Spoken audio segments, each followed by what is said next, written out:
పితా పుత్ర పవిత్ర ఆత్మనామమున ఆమేన్. ప్రియ దేవుని బిడ్డలారా, మరి ఈ సంవత్సరం పునీత మత్తయి గారి సువార్తను మనం జూబిలీ సందర్భంగా దేవునితో కలిసిమెలిసి ఉండాలని, దేవుని గురించి తెలుసుకోవాలని ఈ యొక్క అధ్యాయాలు మీ ముందుకు తీసుకురావటం జరిగింది. మత్తయి సువార్త 6వ అధ్యాయం 1వ వచనం నుండి, దాన విధానం. పదుగుర కంటపడుటకై మీరు మీ మత కర్మలను బహిరంగంగా చేయకుడు. అట్లు చేసిన ఎడల పరలోకమందలి మీ పిత నుండి మీరు ఎట్టి బహుమానమును పొందబోరు. ప్రజలు పొగడ్తలను పొందుటకై ప్రార్థనా మందిరములలోను వీధులలోను డాంబికులు చేయనట్లు నీవు నీ దాన ధర్మములను మేళతాళములతో చేయవలదు. వారు అందుకు తగిన ఫలమును పొందియున్నారని నేను మీతో వక్కాణించుచున్నాను. నీవు దానం చేయనప్పుడు నీ కుడి చేయి చేయునది నీ ఎడమ చేతికి తెలియకుండానట్లు రహస్యముగా చేయుము. అట్లయినా రహస్య కార్యములనెల్లా గుర్తించు నీ పిత నీకు తగిన బహుమానము వసుగును. ప్రార్థనా విధానం. కపట భక్తుల వలె మీరు ప్రార్థన చేయవలదు. ప్రార్థనా మందిరములలో వీధుల మలుపులలో నిలువబడి జనులు చూచుటకై ప్రార్థన చేయుట వారికి ప్రీతి. వారికి తగిన ఫలము లభించునని మీతో వక్కాణించుచున్నాను. ప్రార్థన చేయనప్పుడు నీవు నీ గదిలో ప్రవేశించి తలుపులు మూసుకొని అదృశ్యుడయ్యున్న నీ తండ్రిని ప్రార్థింపుము. అట్లయినా రహస్య కార్యములనెల్లా గుర్తించు నీ పిత నీకు తగిన బహుమానం వసుగును. అన్యుల వలె అనేక వ్యర్థ పదములతో మీరు ప్రార్థింపవలదు. అట్లు చేసినా గాని దేవుడు తన మొరనాలకింపడని వారు భావింతురు. కాబట్టి వారి వలె మీరు మెలగరాదు. మీకేమి కావాలేనో మీరడుగక మునిపే మీ తండ్రి ఎరిగి ఉన్నాడు. మీరిట్లు ప్రార్థింపుడు: పరలోకమందున్న మా తండ్రి, నీ నామము పవిత్రపరచబడునుగాక, నీ రాజ్యము వచ్చునుగాక, నీ చిత్తము పరలోకమందు నెరవేరినట్లు భూలోకమందును నెరవేరునుగాక. నేటికి కావలసిన మా అనుదిన భోజనమును మాకు దయచేయుము. మా యొద్ద అప్పుబడిన వారిని మేము క్షమించినట్లు మా అప్పులను క్షమింపుము. మమ్ము శోధనలో చిక్కుకొననీయక దుష్టుని నుండి రక్షింపుము. పరులు చేసిన దోషములను మేము క్షమించిన ఎడల పరలోకమందలి మీ తండ్రి మీ దోషములను క్షమించును. పరులు చేసిన తప్పులను మీరు క్షమింపని ఎడల మీ తండ్రి మీ తప్పులను క్షమింపడు. ఉపవాస విధానం. మీరు ఉపవాసం చేయనప్పుడు కపట వేషధారుల వలె విచార వదనములతో ఉండకుడు. వారు తమ ఉపవాసము పదుగుర కంటపడుటకై విచార వదనములతో ఉందురు. వారికి తగిన ప్రతిఫలము లభించునని మీతో వక్కాణించుచున్నాను. ఉపవాసం చేయనప్పుడు నీవు తలకు నూనె రాసుకొని ముఖము కడుగుకొనుము. అందువలన అదృశ్యుడయ్యున్న నీ తండ్రియే కానీ మరెవ్వరునూ నీవు ఉపవాసం చేయుచున్నావని గుర్తింపరు. అట్లయినా రహస్య కార్యములనెల్లా గుర్తించు నీ తండ్రి నీకు తగిన బహుమానమును వసుగును. స్వర్గ సంపదలు. ఈ లోకంలో సంపదలు కూడబెట్టుకొనవలదు. చిమ్మట పురుగులు తుప్పు వానిని తినివేయును. దొంగలు కన్నం వేసి దోచుకొందురు. కావున నీ సంపదలను పరలోకమందు కూడబెట్టుకొనుము. అచ్చట వానిని చిమ్మట పురుగులు తుప్పు తినివేయవు. దొంగలు కన్నం వేసి దోచుకొనరు. నీ సంపదలున్న చోటని నీ హృదయముండును. వెలుగు నీడలు. నీ కన్ను నీ దేహమునకు దీపిక. నీ కన్ను తేటగా ఉన్నచో నీ దేహమంతయు కాంతివంతమయ్యుండును. నీ కన్ను మసకబారినచో నీ దేహమంతయు చీకటిమయమగును. నీలోని వెలుగు చీకటిగా మారినచో అది ఎంత అంధకారమయమగును. దైవము ద్రవ్యము. ఏ వ్యక్తియు ఇద్దరు యజమానులను సేవింపజాలడు. ఇద్దరిలో ఒకడు ఒకనిని ద్వేషించును, మరి ఒకనిని ప్రేమించును. ఒకనిని నమ్ముకొని మరి ఒకనిని తృణీకరించును. కనుక నీవు ఎన్నడును దైవమును ద్రవ్యమును సేవింపజాలవు. చింతలు వంతలు కావున వినుడు. ఏమి తినిదమా, ఏమి తాగెదమా, ఏమి ధరించెదమా అని మీ జీవితమును గూర్చి వ్యత చెందకుడు. మీ జీవితం ఆహారము కంటే, మీ దేహం వస్త్రముల కంటే విలువైనవి కావా? ఆకాశమున సంచరించు పక్షులను తిలకింపుడు. అవి విత్తనములను నాటుట లేదు, నూర్పుడులు వేయుట లేదు, గిడ్డంగుల్లో ధ్యానము నిల్వ చేయటం లేదు. అయినను పరలోకమందున్న మీ పిత వారిని పోషించున్నాడు. పక్షుల కంటే మీరు విలువైన వారు కారా? మీలో ఎవరైనా ఆందోళనతో ఆయువును పెంపొందింపజేసుకొనగలరా? మీరు వస్త్రములకై తహతహపడనేలా లిల్లీ పుష్పములు పెంపొందు రీతిని పరికింపుడు.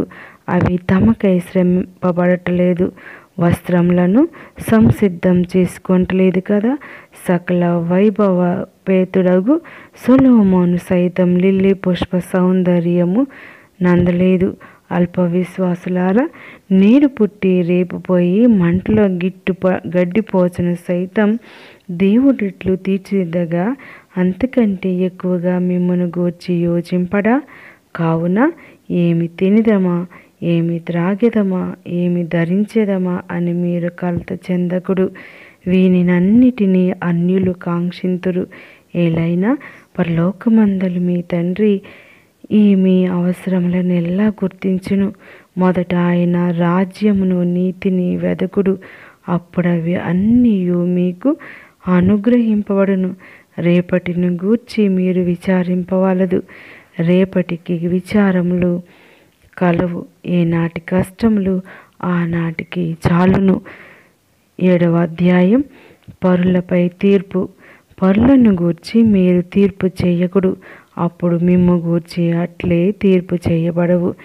ఎందుకనగా మీరు పరులను గూర్చి తీర్పు చేసినట్లే మీకును తీర్పు చేయబడును.